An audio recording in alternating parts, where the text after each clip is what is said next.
Bag pack કરી લીધી કેમ કે મારે જવાનું હતું રાજકોટ અરિજીત સિંહને મળવા.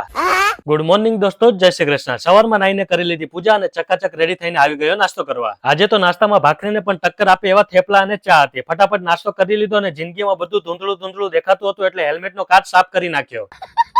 પછી નીકળી ગયો હું ઓફિસ. રસ્તામાં આવી મહાદેવનું મંદિર અને મહાદેવના દર્શન કર્યા. તમે પણ દર્શન કરી લો. દોસ્તો, જિંદગીમાં હંમેશા ઉપર જ ચડવું જોઈએ કેમ કે નીચે ટ્રાફિક હોય છે.